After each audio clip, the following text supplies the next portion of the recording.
Yes, hi and welcome to my YouTube channel. My name is Rita Borenstein, and that's also the name of my channel.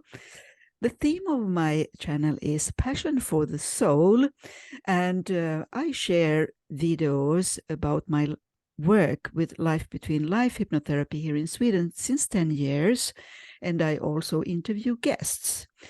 Some of my videos are in Swedish and some are in English. And today, my guest is you, Simon Bown, and I was contacted by you, I think it was a year or two ago, when you wanted to interview me about my first book, To Soul, Home and Back. And also recently you interviewed me about my second book, My Soul is a Diamond, Let My True Light Shine. And so I'm really super happy now to interview before the release of my, when I was in your second interview, actually on Monday, July 31st, 1st. Sorry for my English a little bit. Get started with my interview in English here, since my mother tongue is Swedish. All right, so please, let's start by you introducing yourself to the listeners, please. Yeah, well, I have a diploma in clinical hypnotherapy, and I specialize in taking people through past life regression. I also am the host of two different podcasts. One of them is the Past Lives podcast, which is now 275 episodes. Each one is an hour-long interview with an expert in the field or somebody who's had an amazing experience, and I cover everything that might point to an afterlife. So it's near-death experiences, past life regression, children with past life memories, mediumship, people who have deathbed visions, and there's all sorts of things that I cover, and I never get bored of talking about it. And I have another podcast which is all about UFOs, which I find fascinating. And I have this fascination with consciousness, and does it exist outside the body? So that's where my main thought for the podcast came from. That's what I want to examine. But I've had a great interest in this kind of thing for decades. And even when I was 10 years old, I was taking books out of the local public library to, which was supernatural, paranormal things. And over time, it kind of came down to these two different paths, one of this consciousness thing and the other of the UFOs. And it was in the late 1980s that I went to the College of Psychic Studies in London, where I would not go as a student, but I could pay a small amount of money, and you could sit with one of the students who was learning mediumship and psychic things and learning how to take people through past life regression and trance mediums. And you pay a bit more money, and then you could sit with one of the teachers there who was, obviously a much more developed medium. And I would go there maybe once every 2 weeks, and I did that for a while. And that was when I was taken through my first past life regression, where I went back to a past life. And so it's been decades of reading books, experiencing things myself. And now when I put a podcast episode together, I read the guest's book. Every single guest has a book, and I do as much reading as I can. And that's where I get my questions from to ask them. So it's trying to go more in depth and not ask the same kind of surface level questions that a lot of other podcasters might ask, and try and get to the detail and really find out what's going on. So that's what I've done. That's what I do. Oh, thank you. That was fascinating, Simon, to hear more about you. And actually, I didn't know that you have all this fascination since early on, because of course I noticed in the interviews that your questions were marvelous, and it's so fascinating to be interviewed by you. So I just loved it. And although it was over an hour, I thought that the time just passed so quickly, and now I understand more than the depth of the questions that you asked because of your own deep interest and an experience. So now get curious about you even more. So how do you do this full time, whatever that would be, but how do you find how do you organize your life around all this? I'm so interested in the practical ways how you organize it all, to read all these books and things like that. Yeah, well, I have a calendar, and everything has to go in the calendar because I worry that I don't cover everything. Yeah. And so there are a limit that I limit myself to doing one past life regression a day, and I don't do it on Fridays and Sundays. And so I do a past life regression 5 days a week. People book with me, and the booking software on my website means that people can go into my calendar and choose the date and time for their session themselves. And then it comes automatically into my calendar. Mm. And that's been so useful for organizing things. Mm. And also I offer a free consultation call, which is 20 minutes long, and people can book that as well on my website. And then I interview people. So I find that I may have 3 or 4 hours a day that I can do the reading.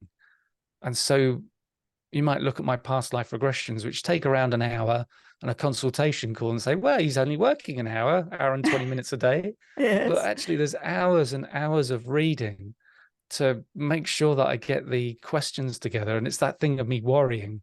I worry I won't have enough questions. And so I really do make sure I've got it covered.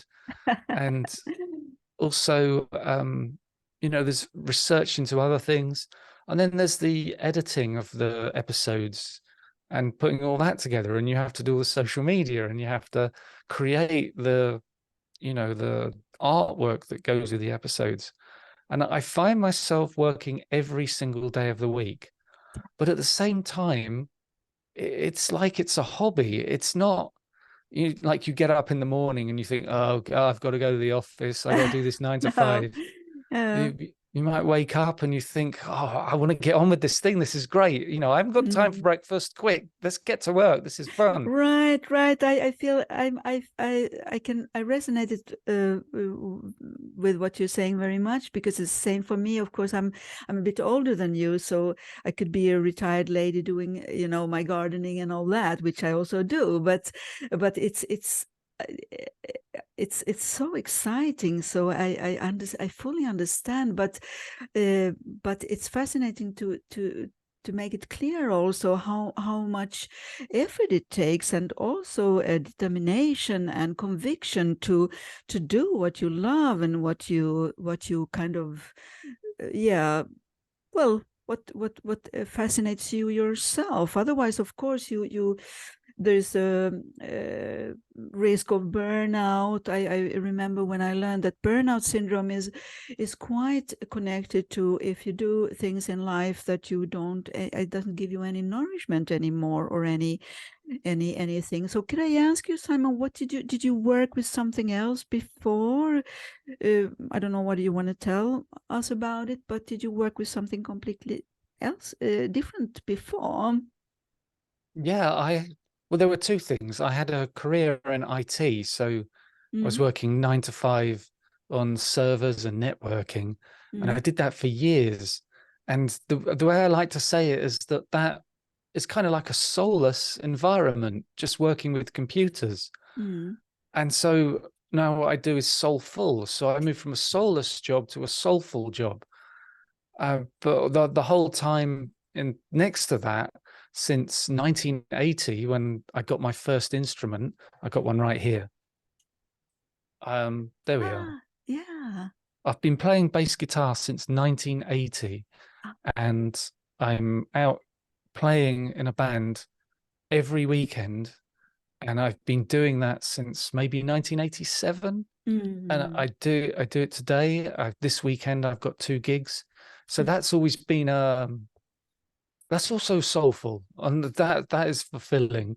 And so that was always a good bonus. You work in the 9 to 5, the IT work, it's getting you down, but you're always thinking, I got a gig on Saturday, this is going to be fun.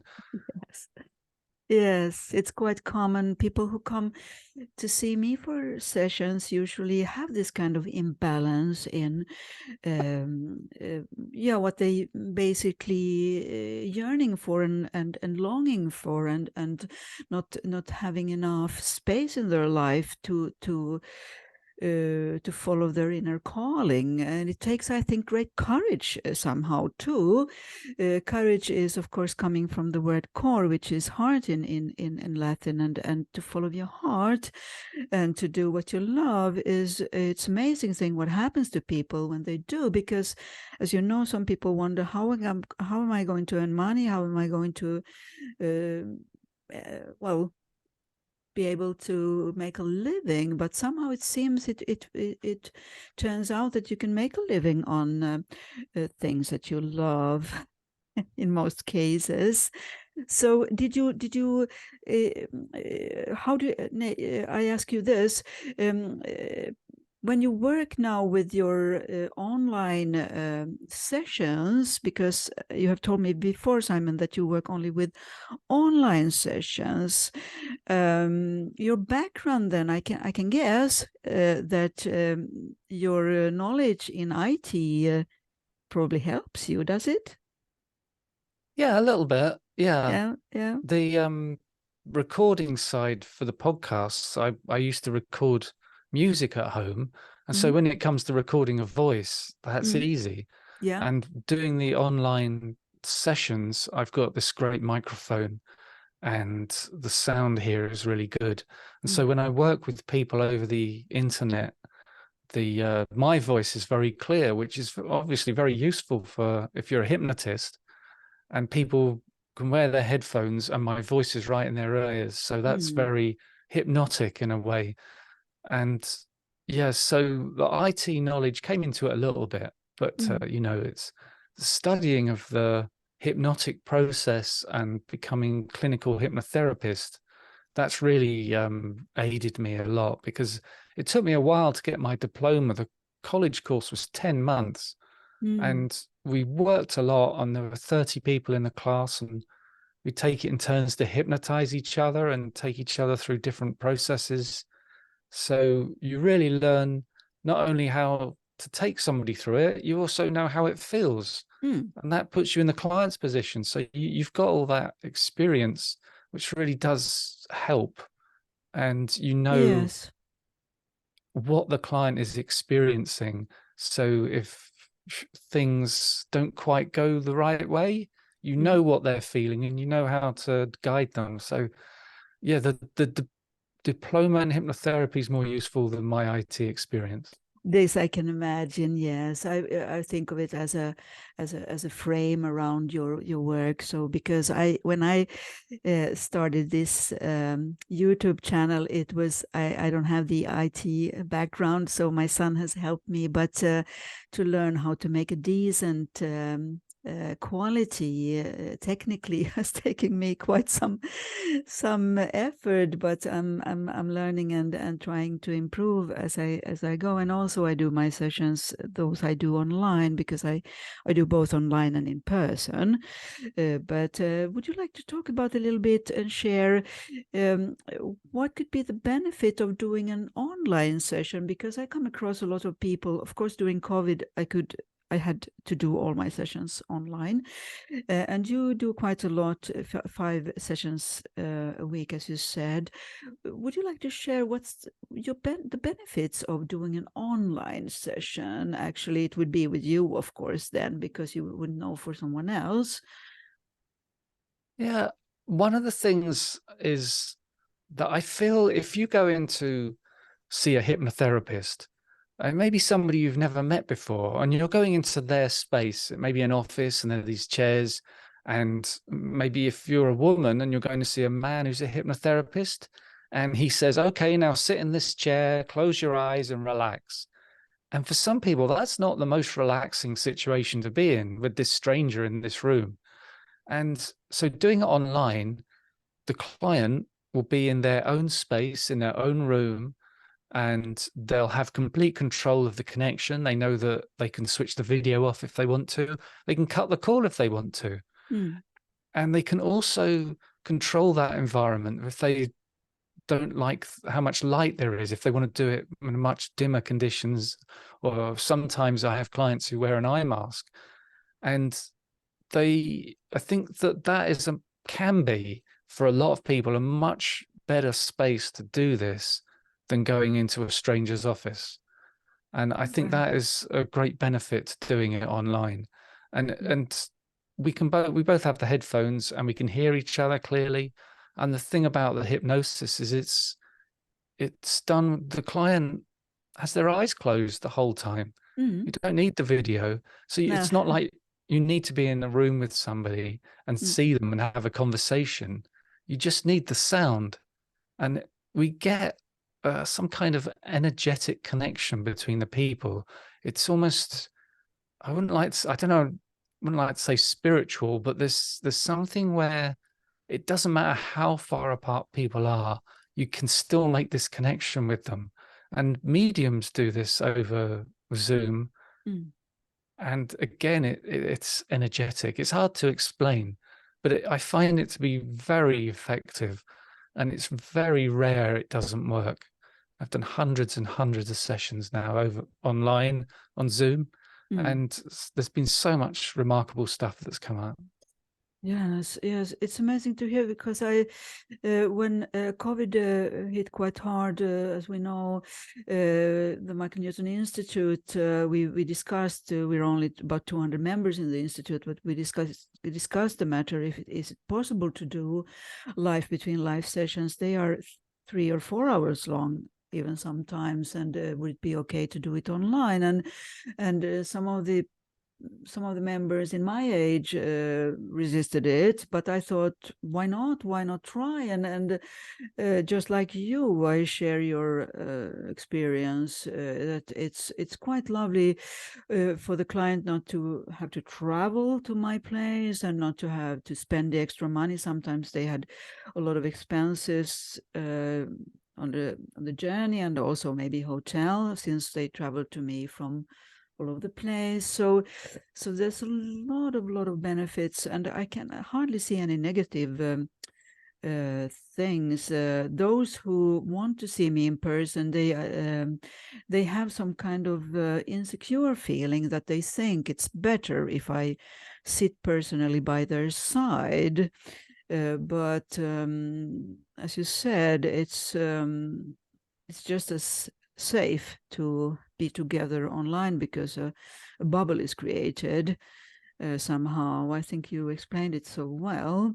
So if anybody of you who are listening now to consult you, Simon, online, we will share in a link below, of course, the contact info.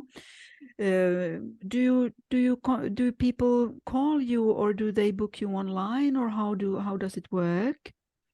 There's a booking page on my website, and the website is pastliveshypnosis.co.uk.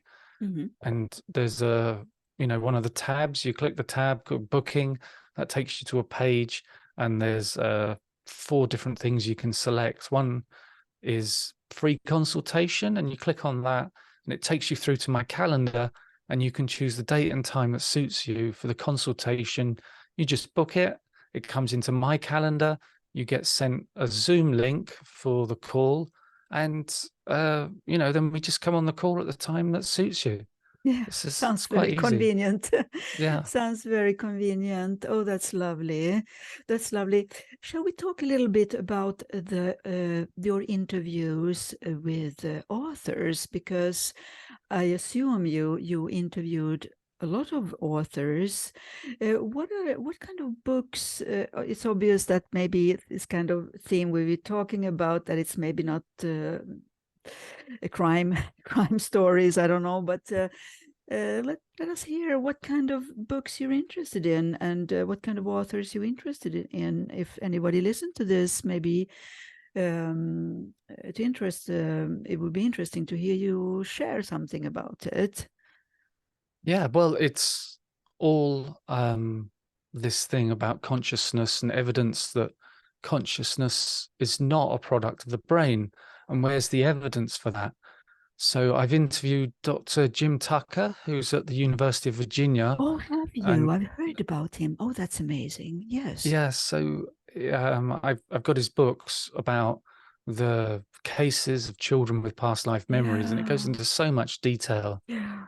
And I've also interviewed other researchers as Carol Bowman and Jim Mm. Matlock, Professor Olander Haraldson, all these Mm. different people that research this. And I've also Yeah. talked to a woman called Jenny Cockle who remembers her past lives. Mm. She doesn't do it with hypnosis, it's just there.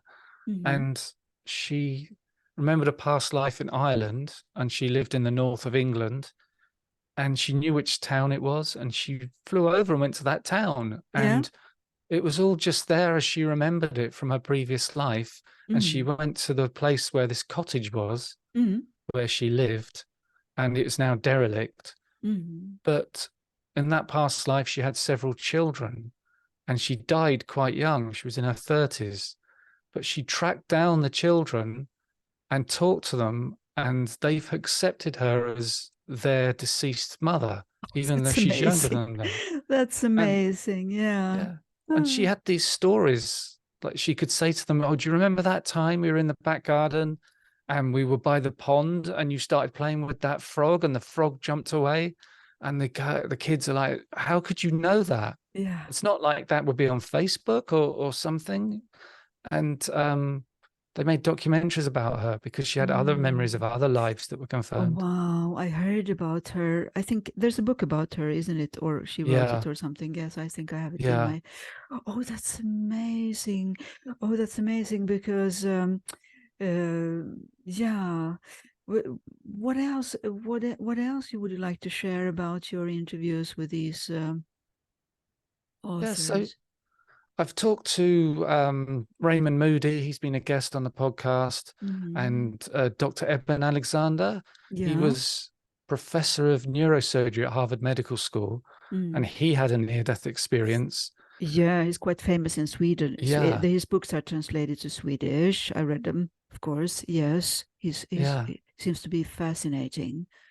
And I also talk to other people who do all sorts of research. Mm. And there's people who study mediumship and they test mediums Mm. in what I suppose you can't really call it scientific conditions, but they separate the medium from the sitter by two different rooms. And because there's critics of mediumship say they use what's called cold reading, Mm. and they question and they try and search out things, and or they look them up on Facebook. But with these testing, the sitter never meets the medium, never has a conversation with them. They don't talk at all. And the medium just has to sit in a room and write out what they're getting. Mm. And that paper is put in a brown envelope. It's put with 5 other brown envelopes with false readings. And then they're passed through to the sitter, and the sitter has to pick out the reading that works for them. And by doing this testing, they're finding there are some mediums who can be scary. It's so accurate. Mm. And so I love this kind of evidence-based research Mm. side of it. But That's there's other yeah. books. I'll Yes. show you another book I've got. Yeah, sure, please. This oh, Yeah. Divine Councils of the Afterlife, which is kind of like Mm. all about council of the elders. Mm. And this is all transcripts from sessions that were done, and it's just about the Council of Elders section of the hypnosis. Oh, And chapter yes. 19 is me. It's my transcript. He took me through this, and I talked to people about shared death experiences. Mm. And it's 275 episodes. There's so much there. Oh, wow. And I'm super interested in that book. Yes. We yeah, could put a link below how to order the book. That's amazing because, as you know, it's part of the Michael Newton methodology also to often I also myself have done 8 or 9 life between life sessions, and I had I saw the elders too in my sessions. It's quite amazing to spread this kind of possibilities for people to know this is possible. Yes, you do a great work, Simon, to spread this kind of information. I'm so happy I got to interview you here, because I didn't know all this obviously about you. So that's wonderful. So we will now start to end this interview. But what would you like to share with our listeners before we end? Because obviously people can contact you. And by the way, where are you located? Where are you located? I know they wouldn't meet you in person, but would you like to share which country you live in? Yeah, I'm on the south coast of England in Dorset. Yeah. It's about 100 miles from London. We have really great beaches here, but we don't have so much great weather to go with them.